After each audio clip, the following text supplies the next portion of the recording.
नमस्कार दोस्तों, वॉक पे चर्चा में आप सबका स्वागत। सबने कल जयशंकर जी को सुना होगा यूएन में बोलते हुए।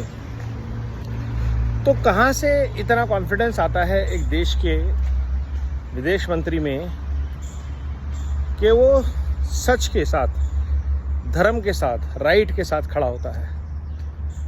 वो कॉन्फिडेंस आता है जब उसका देश आत्मनिर्भर होता है, जब भारत को अपने हथियारों के लिए, अपने खाने की ज़रूरतों के लिए किसी एक देश या राष्ट्र पर निर्भर नहीं होना पड़ता। जब भारत अपनी भारत फर्स्ट पॉलिसी बनाता है और विश्व का सबसे बड़ा बाज़ार बनता जाता है, तब दुनिया के हर देश को भारत के साथ उसकी शर्तों पे बात करनी पड़ती है। और भारत भी वो जो वसुधैव कुटुंबकम की बात करता है, रूल ऑफ लॉ की बात करता है, same rule apply to everyone की बात करता है। This is something really awesome नए भारत के बारे में, कि ना भारत रुकता है, ना भारत झुकता है, और सिर्फ अपने लिए खड़ा नहीं होता है, औरों के लिए भी खड़ा होता है। यही भारत है जो अफ्रीकन यूनियन को यूरोपियन यूनियन के बराबर का दर्जा देने की कोशिश करता है। यही भारत है जो यूएस और कनाडा को बताता है कि आपकी पॉलिसी में फ्लॉ है, आप डबल स्टैंडर्ड्स यूज़ करते हैं। दूसरे देश के टेररिज्म को जब आप अपने देश में सपोर्ट करते हैं as freedom of expression,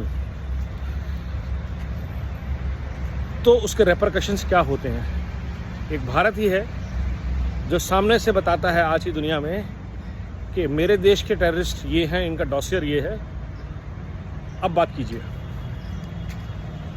at the same time दुनिया में कहीं भी किसी चीज़ की ज़रूरत है, कोई आपदा है, दवाइयों की ज़रूरत है, भारत सबसे पहले खड़ा होता है सबकी मदद के लिए। तो गलत ना सहेंगे, ना होने देंगे। ये बड़ा क्लियर स्टेटमेंट है भारत की तरफ से पूरे विश्व के लिए और अंदर के लिए भी। भारत के अंदर जो शक्तियाँ काम करती हैं उनके लिए भी एक क्लियर संदेश है कि गलत ना सहेंगे, ना होने देंगे। अगर आप देश को तोड़ने की, देश में नेगेटिव फॉल्स नैरेटिव चलाने की कोशिश करेंगे, फेक न्यूज़, फेक एजेंडाज को ड्राइव करने की कोशिश करेंगे, तो आपको टैकल किया जाएगा उस तरीके से। अगर आप रियल इश्यूज़ पे बात करेंगे, सॉल्यूशंस की बात करेंगे, पॉजिटिविटी से बात करेंगे, तो फिर आपसे अलग तरीके से बात की जाएगी।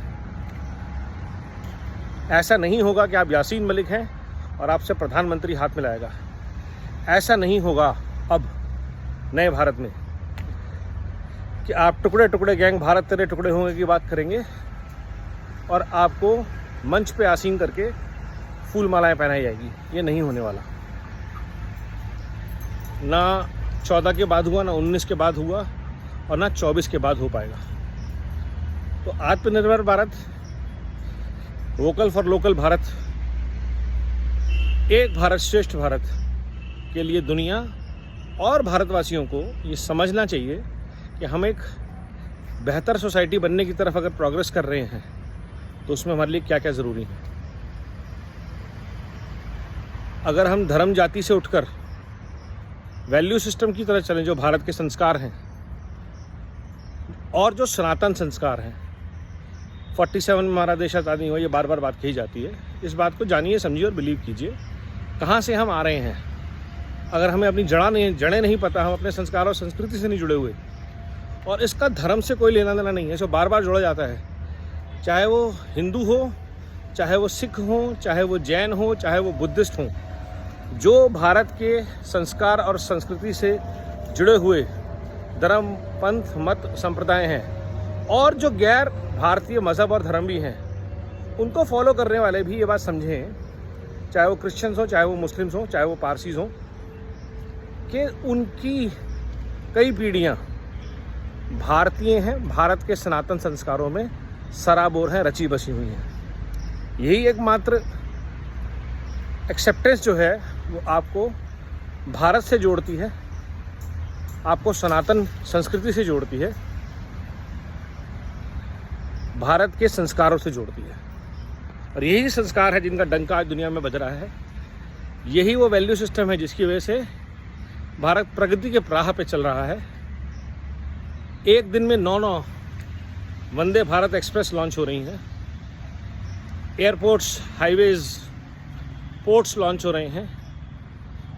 श्रमिकों से लेकर के महिलाओं तक और किसानों से लेकर के युवाओं तक सबके लिए प्रयास है, सबके लिए समाधान है। और सिर्फ केंद्र सरकार नहीं कर रही है, कई सरकारें ऐसे सकारात्मक प्रयास कर रही हैं।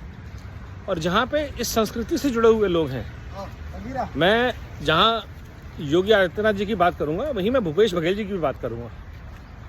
कई बार उन्होंने ये बड़प्पन दिखाया है कि देश के लिए बनाई गई पॉलिसी सब पे एप्लीकेबल होती हैं, उसमें आपको अपनी पॉलिटिकल गेंस नहीं देखने, क्योंकि पॉलिसी बनी है, सब बेनिफिट लीजिए। जैसे उन्होंने आयुष्मान भारत के बारे में बोला, आयुष्मान भारत इतना बड़ा प्रयास है,